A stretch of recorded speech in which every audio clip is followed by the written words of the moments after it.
দেশের বিরুদ্ধে ষড়যন্ত্র একটার পর একটা হচ্ছেই। ফ্যাসিস্ট পালায় গিয়েছে, কিন্তু ফ্যাসিস্টের দোসর তো আর পালায় নাই। এরা তো বিভিন্ন জায়গায় ঘেপটে মেরে আছে, চুপ মেরে আছে। এজন্য কোনো না কোনো সময় কারো কারো উপরে সোয়ার হয়ে যাচ্ছে।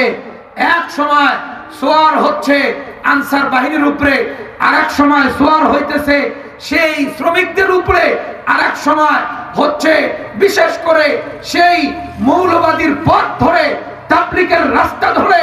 আমরা তাবলীগী লোক, তাবলীগের অনুসারী, দিন প্রচারের কাজ করি।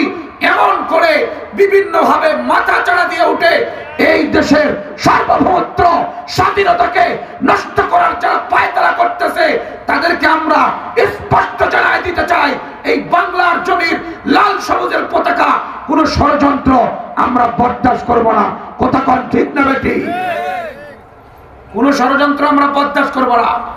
আমরা স্পষ্ট জানাই দিতে চাই, যারা ওই টঙ্গীর ময়দানে আলেম ওলামা নিরীহ ছাত্রদের উপরে গভীর রাত্রে যারা অতর্কিতভাবে হামলা করে চারজনকে শহীদ করে দিয়েছে, এটা কোনো তাবলীগ জামাত নয়, এরা সন্ত্রাসী।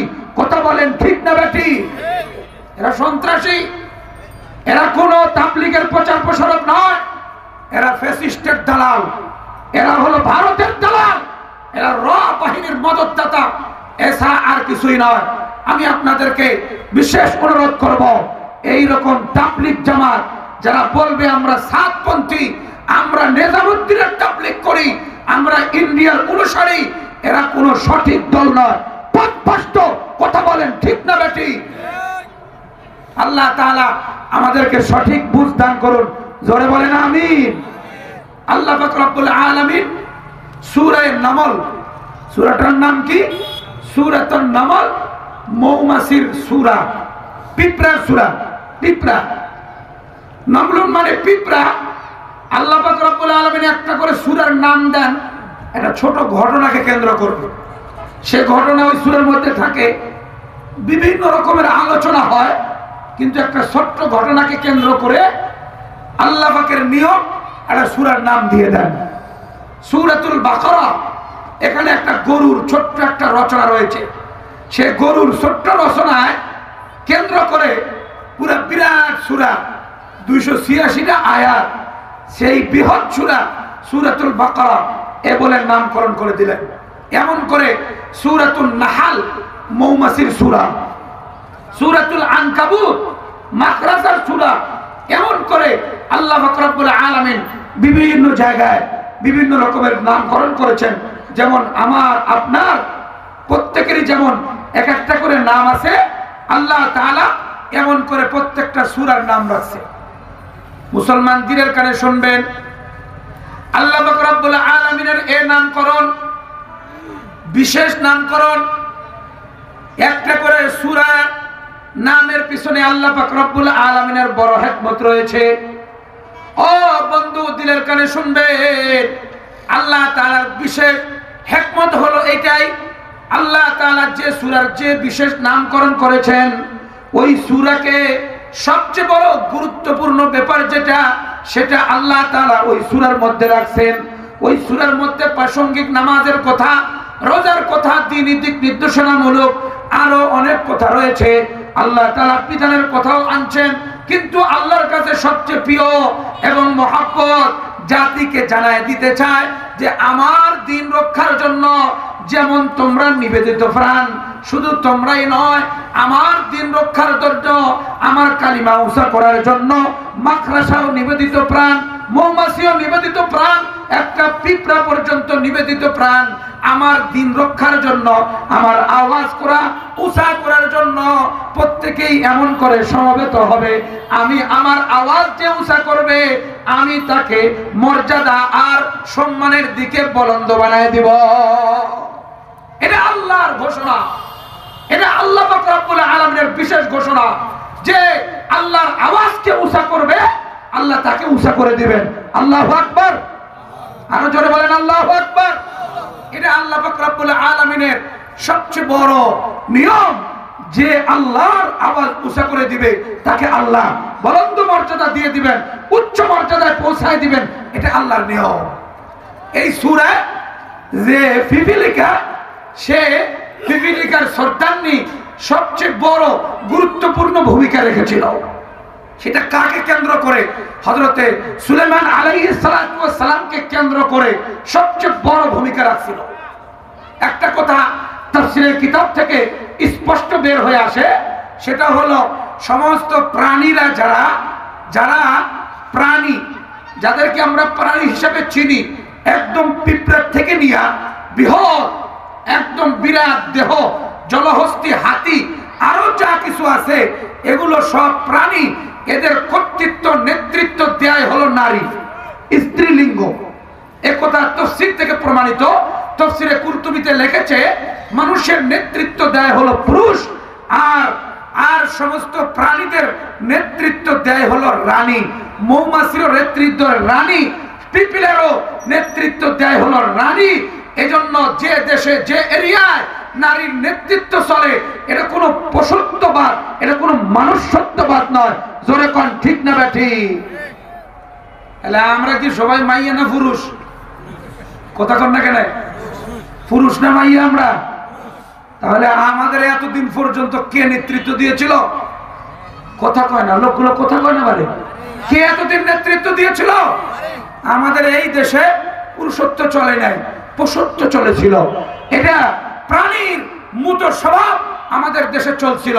এজন্য আমরা চাই আমাদের দেশে পুরুষ মুসলমান কোরআন প্রেমিক হবে, দিন প্রেমিক হবে। আমাদের দেশে লম্পট, চোর, ডাকাত এ দেশের টাকা বিদেশে পাচার করবে, এমন কোন লোক আসবে না। কথা কোন ঠিক না বেটি? আমরা আর চাই না, আমরা আর চাই না। আমাদের এত রক্ত গিয়েছে, এত লোককে আমরা এই দেশকে বাঁচাইতে যাইয়া প্রাণ দিতে হয়েছে। আমরা আর কোন লম্পট, চোর, ডাকাত, বদমাইশ, খুনিকে আমরা আর সামনে নেতৃত্ব চাই না। কথা বলেন ঠিক না বেটি? হযরতে সুলাইমান আলাইহিস সালামের সবচেয়ে বড় সিংহাসন, যেটা এইরকম সিংহাসন, যে সিংহাসনে উঠলে পারে আল্লাহর হুকুমে চলো বললেই চলা শুরু হয়ে যায়। সুবহানাল্লাহ, আল্লাহর হুকুমেই চলা শুরু হয়ে যায়। বলে চলো, চলা শুরু হয়ে গেল। আল্লাহর মুজিজা, বড় কুদরতের ব্যাপার। আল্লাহ তাআলার পক্ষ থেকে নবীদেরকে যেটা দেওয়া হয়, এটা মুজিজা, এটা বড় কুদরতের ব্যাপার। এই মুজিজা পৃথিবীর কোনো শক্তি নাই এটাকে দাবাইতে পারে। পৃথিবীর কোনো শক্তি নাই মুজিজাকে, সেটাকে রিসার্চ করে গবেষণায় নিয়ে আসতে পারে। কেন? মুজিজা যেটা, সেটার হিসাব কিতাবই আলাদা। আল্লাহু আকবার। হযরতে সুলাইমান আলাইহিস সালামের সবচেয়ে বড় মুজিজা হলো সিংহাসন। এই বিরাট সিংহাসন, এখানে যতটা লোক উঠবে এখানে ভরে যাবে। আবার যদি 3 জন উঠে এটা ভরে যায়, 300 জন উঠলে এটাতে ধরে যায়। এটা কখনো এমন হয় না যে আর সিট নাই, আর উঠিয়েন না। এটা মুজিজা। এটা 3 জন উঠলেও ভর্তি হয়ে যায়, 300 জন উঠলেও এটা পুরো জায়গা হয়ে যায়। জোরে করে আল্লাহু আকবার।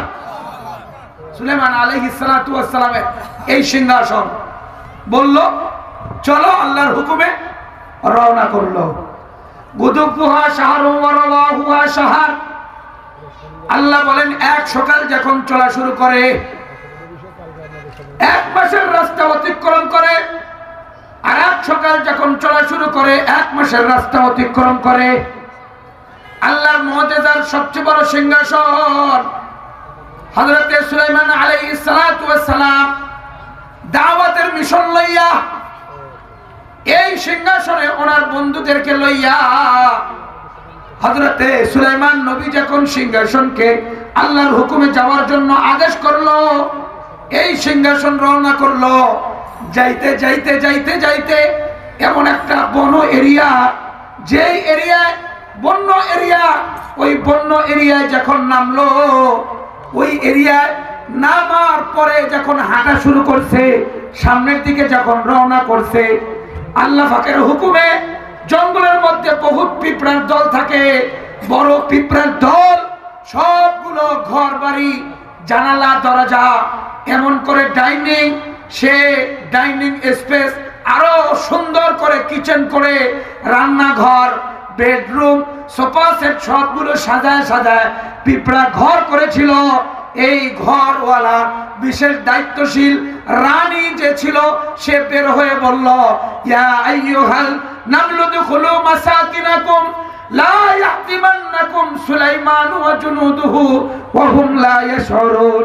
ডাক দিয়ে বলে, ও আমার পিঁপড়ার দল, তোমরা আর বিলম্ব করিও না, সুলাইমান আর তার বাহিনী এসে যাইতেছে, তোমরা প্রত্যেকেই গর্তের মধ্যে ঢুকে পড়ো। উনি তোমাকে বুঝবে না, তুমি ক্ষুদ্র হওয়ার কারণে উপলব্ধিতে আসবে না, তোমরা পিষ্ট হয়ে মারা যাবা, প্রত্যেকেই ভিতরে ঢুকে পড়ে। এই যে ঘোষণা, নারীর ঘোষণা, সমস্ত পিঁপড়াগুলো একত্রিত হইল, হয় এখন গর্তের মধ্যে গেল। এই যে এলান দিছে, যে বড় মাইকিং করেছে, এই মাইকিংয়ের আওয়াজ সুলাইমানের কানে পৌঁছে গেছে। আল্লাহু আকবার। সুলাইমান আলাইহিস সালাতু ওয়াস সালামের কানে পৌঁছে গেছে, এই মাইকিংয়ের আওয়াজ সুলাইমান নবীর কানে পৌঁছে গেছে। সুলাইমান নবী উপস্থিত, কয় আমার বিরুদ্ধে ভাষণ দিয়েছে পিঁপড়া, কারণটা কি রে? ওই পিঁপড়াকে ধরে নিয়ে আসো। পিঁপড়াকে উপস্থিত করা হলো, পিঁপড়াকে নিয়ে আসলো। সুলাইমান আলাইহিস সালাতু ওয়াস সালাম হাতে নিলেন, নেওয়ার পরে পিঁপড়ারে বলল, পিঁপড়া তুমি আমার বিরুদ্ধে ভাষণ দিলা, আমি একজন নবী, আমার দ্বারা বেইনসাফি, জুলুম, খুন, গুম কোনোদিন ধারণা করা যায় না। ক্ষুদ্র থেকে ক্ষুদ্র প্রাণীও আমাদের মাধ্যমে কোনোদিন মারা যায় না। তুমি আমার ব্যাপারে ঘোষণা দিলা যে আমরা তোমাদেরকে পিষ্ট করে শেষ করে দিব, এটা কোন ধরনের কথা? নবীর এই কথার জবাবে তাফসীরে কুরতুবীতে এসেছে, পিঁপড়া সুলাইমান নবীকে বলেন, ও আল্লাহর রাসূল, ইয়া আইয়ুহার রাসূল, আপনি সম্মানিত রাসূল, আপনার ব্যাপারে আমরা শব্দ চয়ন করেছি আলাদা। আমার শব্দ চয়ন এমন নয় যে আপনারা আমাদেরকে মেরে ফেলবেন এজন্য বন এরিয়া প্রবেশ করেছেন, তা নয়। আমি বলেছি ওহুম লা ইয়াশউরুন, তারা ধারণাই করতে পারবে না যে আমরা পিষ্ট হয়ে শেষ হয়ে গেলাম। কথা কোন ঠিক না ঠিক? এরা আমাদের চলাফেরা, হাঁটা, বিভিন্ন দিক যাতায়াতে ছোট থেকে ছোট প্রাণী থাকে যেগুলো আমাদের পায়ে তলে মারা যায়, এটা আমরা জানি না। উনিও বুঝতে পারবেন না, জানতে পারবেন না, এমনটি হয়ে যাবে। এ কথাটা আমি বলেছি, আপনারা যে ইচ্ছা করে মারবেন তা বলি না। সুলাইমান নবী পিঁপড়াকে ছেড়ে দিলেন, পিঁপড়া চলে গেল বাহিরে। আল্লাহ পাক রব্বুল আলামিন কোরআনে কারীমে এই কথাগুলো সুন্দর করে তুলে ধরেছেন। ও বন্ধু, দিলের কানে শুনবেন, আল্লাহ পাক রব্বুল আলামিন এই পিঁপড়ার আর পিপিলিকার সর্দারদের কথা তুলে ধরে আল্লাহ তাআলা জানায় দেন, সমস্ত প্রাণীকুলের সর্দারনি হলো নারী। এই নারীর কর্তৃত্ব প্রাণীদের মধ্যে এত গুরুত্ব সহকারে মানা হয়। এই যে মৌমাছির ঝাঁক, যে নিজেকে এমন করে কন্ট্রোল করে তার বাহিনীকে, তার আওয়াজে পুরা এরিয়া পর্যন্ত যত মৌমাছি থাকে সব তার নিয়ন্ত্রণে এসে যায়। এমনি ভাবে পিঁপড়ার নেতৃত্ব যখন আওয়াজ দেয়, পুরা এরিয়ার সমস্ত পিঁপড়া একত্রিত হইয়া তার নেতৃত্বটাকে মেনে নেয়। কথা কোন ঠিক না ঠিক?